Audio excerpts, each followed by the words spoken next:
பாடலாசிரியர் சிநேகன் ஹாஸ்பிட்டல்ல அட்மிட் ஆயிருக்காரு அப்படிங்கிற விஷயத்த கன்னிகா அவர்கள் ரீசெண்டா அவங்களோட சோசியல் மீடியா பேஜ்ல பதிவிட்டிருக்காங்க. மேலும் மக்கள் கிட்ட ஒரு சில விஷயங்களையும் ஷேர் பண்ணியிருக்காங்க.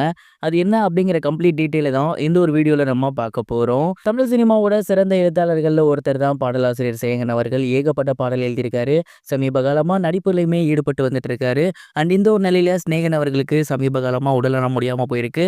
குறிப்பா வைரஸ் காய்ச்சலால அவர் பாதிக்கப்பட்டிருக்காரு அப்படிங்கிறது தெரிய வந்திருக்கு. அண்ட் அவரு ஹாஸ்பிட்டல்ல தான் இப்போ வரைக்கும் இருந்து வந்துட்டு இருக்காரு. அவர் கூடவே கன்னிகா அவர்களும் அவங்களோட குழந்தையும் இருந்து வந்துட்டு இருக்காங்க. சிநேகன் அவர்களுக்கு வைரல் காய்ச்சல் பரவியிருக்கு அப்படின்னும், இதனால அவர் ரொம்பவே சோர்வா இருக்காரு. கிட்டத்தட்ட 2 நாளா அவரு சாப்பிடவே இல்ல அப்படிங்கிறதையும் கன்னிகா அவர்கள் ஷேர் பண்ணியிருந்தாங்க. மேலும் அவர்கள் மக்கள் கிட்ட என்ன சொல்லியிருந்தாங்க அப்படின்னா, சமீப காலமா சென்னையில இருக்க மக்களுக்கு வந்து வைரஸ் காய்ச்சல் அப்படிங்கிறது பரவி வந்துட்டு இருக்கு. அண்ட் என்னோட கணவருக்கும் இந்த ஒரு காய்ச்சல் இப்போதைக்கு வந்திருக்கு. ஸ்டார்ட்டிங்ல இது ஒரு நார்மல் காய்ச்சல் மாரி தான் இருந்துச்சு. ஆனா போக போக ரொம்ப சிவியரா இருக்கு. அண்ட் இப்போ வரைக்கும் என்னோட ஹஸ்பண்ட் வந்து ட்ரீட்மெண்ட்ல தான் இருந்து வந்துட்டு இருக்காரு.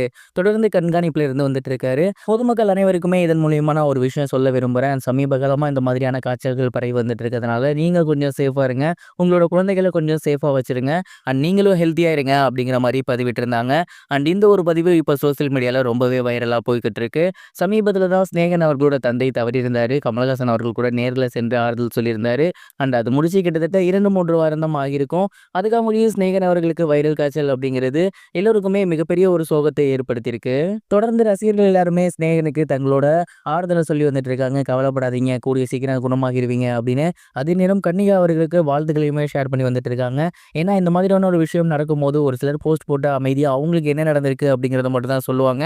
பட் கன்னிகா அவர்கள் அது மாதிரிலாம் இல்லாம இந்த மாதிரியான ஒரு விஷயம் இப்போ ரொம்ப சிவியரா போய்கிட்டு இருக்கு. நீங்களும் ஜாக்கிரதையா இருங்க. அண்ட் ஜாக்கிரதையா இருக்கிறதுக்கு என்ன பண்ணணும் அப்படிங்கிறதையும் ஷேர் பண்ணியிருந்தாங்க. அண்ட் இதனால பொதுமக்கள் அவங்களுக்கு வாழ்த்துக்கள் தெரிவிச்சு வந்துட்டு இருக்காங்க.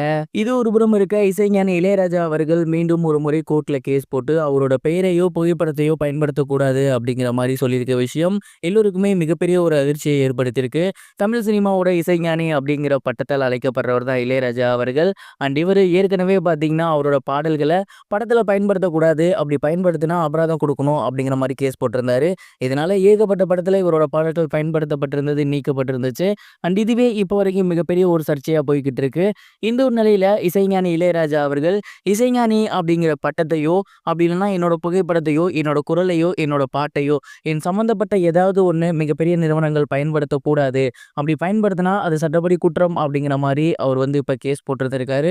அண்ட் இந்த ஒரு விஷயம் இப்ப ரொம்பவே வைரலா போய்கிட்டு இருக்கு. ஒரு சில படங்கள்லயோ அப்படின்னா மிகப்பெரிய நிறுவனங்கள்லயோ இவரோட பேர் வருது அப்படிங்கிறது முழுக்க முழுக்க இவரை கௌரவிக்கும் விதமா தான் இதுவரைக்குமே நம்ம பார்த்துருக்கோம். பட் அது கூட வேணாம் அப்படின்னு சொல்றது அப்படிங்கிறது என்ன சொல்றது அப்படின்னு தெரியல. இசைஞானி அவர்களோட இந்த ஒரு முடிவை பத்தி நீங்க என்ன நினைக்கிறீங்க? கமெண்ட் பாக்ஸ்ல ஷேர் பண்ணுங்க.